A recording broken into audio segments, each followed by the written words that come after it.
It's happening, you guys. Hey everybody, it's Hannah and welcome back to my channel. So for today's video, I guess you have finally guessed, I am doing my review for Harry Potter and the Cursed Child. For those of you that don't know, Harry Potter and the Cursed Child is essentially the 8th story for Harry Potter and his family, and friends, of course. This was originally only going to be a play over in London, but I think everybody realized how much hype there was, so they decided to publish the script and publish it all over the world, which I'm really thankful for because I live in America. So getting to be a part of this and being able to read this, even though I couldn't see the play, was really, really cool. And this little beginning section of the video, I don't really want to spoil anybody if I don't have to, so instead of telling you guys the plot from my point of view and risk me saying something that's a spoiler, I'm just going to read the inside flap. 19 years after the Battle of Hogwarts, it was always difficult being Harry Potter, and it isn't much easier now that he is an overworked employee of the Ministry of Magic, a husband, and a father of 3 school-aged children. While Harry grapples with a past that refuses to stay where it belongs, his youngest son, Albus, must struggle, with the weight of a family he never wanted. As past and present fuse ominously, both father and son learn the uncomfortable truth. Sometimes darkness comes from unexpected places. So, as you can see, the story revolves around not only Harry and Ginny and Ron and Hermione and all of the other friends from the original series, but most of the storyline revolves around Harry Potter's second son, Albus, and Albus's first few years at Hogwarts and the friends that he makes while he's there too. Overall, I gave this book a 4 out of 5 stars. I did have a few minor issues with the story itself, mostly just opinion based, nothing really technical that was really an actual problem. My biggest problem being the fact that I wish J.K. Rowling would have just published an 8th book, like a full novel instead of it just being a script. Because I feel like without the visuals from the play itself, the script wasn't as detailed, it wasn't as out there and interesting as I feel like it could have been if it would have been a book, or if it would have been a movie, or if I could have seen the play. So I think that's it for the end of my non-spoilery sections. So if you don't want to be spoiled, please do not continue watching or come back after you have read the book, because I'd like to see what you guys think too. So without further ado, let's get started. So, to give a little bit more of a detailed plot for you guys, if you're still here for the spoiler section, Harry Potter has his son Albus, who it starts out with his first year of going to Hogwarts, and while he is on the train, he meets Draco Malfoy's son, Scorpius. They become friends very, very quickly, and both of them end up in Slytherin, which I know is a big shock to not only the readers of this book, but also the characters in the book, about the fact that Harry Potter, the Chosen One, like the savior of all things Gryffindor, was put in Slytherin, which is known to be the biggest enemy of Gryffindor. So that was pretty interesting. And the story follows Albus just struggling to live up to the expectations that the world has set because of his dad.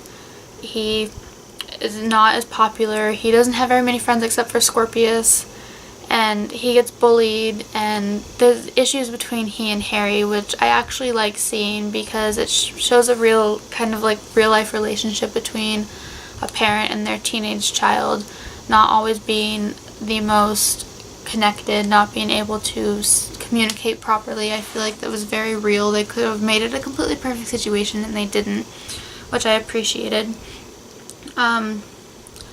So to live up to the expectations that his father had and all of the fame and all of the hype that his father had, Albus and Scorpius decide to find and take the last and only other existing time turner, because the Ministry of Magic has been destroying all of the time turners, and they were going to go back in time to rescue Cedric Diggory. Of course, I'm sure you know that this didn't go exactly the way that they planned. This involved there being issues with not messing with the past because it ruins the future. There were times people didn't exist anymore back in the future after they tried to save Cedric. There were times that Ron and Hermione weren't together. Situations like that. But throughout all of this, we also discovered a character named Delphi, who we ended up finding out is the daughter of Voldemort and Bellatrix Lestrange. When we first meet Delphi, we believe her to be the cousin of Cedric Diggory, and she wants to help Albus and Scorpius with this blast to the past to try to save him. But we do end up finding out, like I said, that she is the daughter of Voldemort, and in reality she is only in this plan for the purposes of resurrecting and meeting her father. I feel like I should have seen this coming. I feel like it made a lot of sense, but I guess I just didn't. I didn't really know what to expect from this book. I feel like I mentally had to separate this book from the actual Harry Potter series because it is a lot different, even though it's years later and it's still following the same characters. But I almost wish they hadn't done the whole Voldemort storyline again. I feel like they could have done something a little bit more original, but I understand they were trying to be a little bit nostalgic by bringing back old characters, whether we hated them or loved them, which brings me to my next topic of talking about characters. So like I said, I didn't like Delphi. Albus, for me, I enjoyed him, but I feel like he turned into a little bit of a whiny character. I feel like he wasn't really as strong of a character as I would have liked to see. But on the contrary, I really enjoyed Scorpius Malfoy because unlike his father in the original series, he's very awkward, he's very shy, but he's very funny. He really cares about his friends and his family. And that was really nice to see. I really enjoyed having him in there. I enjoyed the friendship and the banter and just the relationship back and forth between Albus and Scorpius. Although at some points during the book, I thought they were building it up so the two of them would end up together, which I wouldn't have had a problem with. I actually kind of shipped it. I would have been okay with that. But at the same time, they were also kind of building it up about the fact that Scorpius had a crush on Rose, which is Ron and Hermione's daughter, if you did not know that already. And I would have been okay with either of those situations happening because of the way that the authors wrote it. So that would have been pretty cool. Harry, of course, is awesome. Like I said, I love the fact that he wasn't always the best dad in the series. Jenny was Jenny. I mean, there wasn't too much exploration of her character. Ron and Hermione, though, they were probably still my two favorite characters out of the series like they were before. They're still going strong. They did have some issues in the book, but of course, like all marriages do, so I mean, I can kind of understand that. And I loved it because even whenever they were kind of mixing up the past and the present and things were getting messed up, there were times when Ron and Hermione weren't together, but you knew that they still loved each other. At one point, Ron was married to somebody else when the future happened again because of what the boys did. And you could still tell that he and Hermione were very much in love with each other. Some other characters we got to see again. We got to see Dolores Umbridge. That was interesting. Did not really appreciate her coming back, but I've always hated her. We also got to see Professor McGonagall, which I was so excited about because she's always been one of my favorite characters, and I feel like she has not changed even now, years later, after this book has been written. And another character I was not expecting to see was Professor Snape. I really enjoyed getting to see him again, but I do feel like they kind of tried to use this book to backpedal on the fact that they made him out to be such a mean character in the original series. I feel like they tried to use this as a platform now to make him seem like everything's all fine and dandy, even though it kind of wasn't. But I still liked getting to see him because he still was one of my favorite characters, even if I didn't always like him. We had a few glimpses of Dumbledore, which was interesting. But I'm pretty sure that's pretty much it for most of the characters that we got to see. But it was definitely interesting having a little bit of a blast from the past and getting to see all of my old favorite characters there. I would have really liked to see Luna. I love Luna so much. I would have actually liked to see Neville. They mentioned him a few times, but they didn't ever actually have any interaction with Neville. But I love the both of them as well, so I think that would have been pretty cool.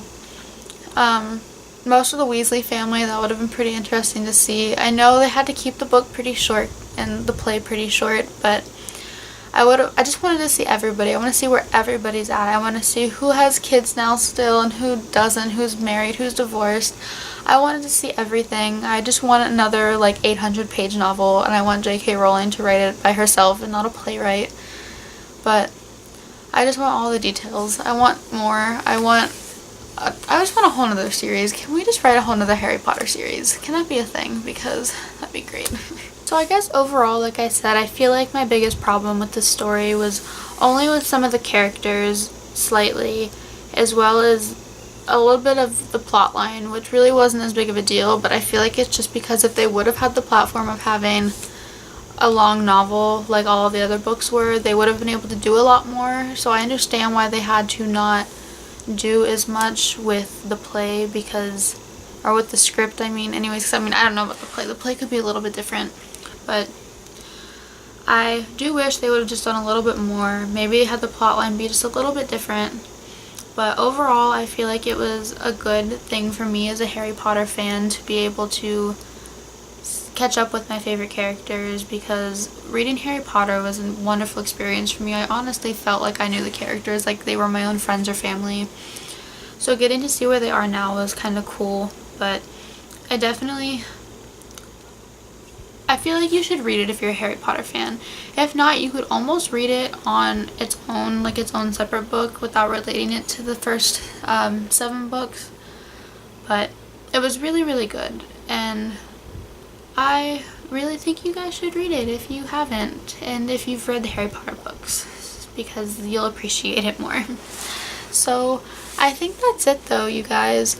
I know a lot of this video was me rambling or me fangirling about stuff, but yeah, it's kind of how this review went. I didn't really have a lot of notes that I wanted to go over. Next time I do a review, I'm going to make sure I have things specifically that I want to mention.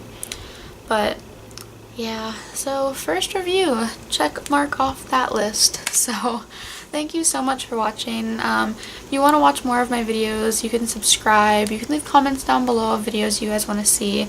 So I guess that's it. Bye!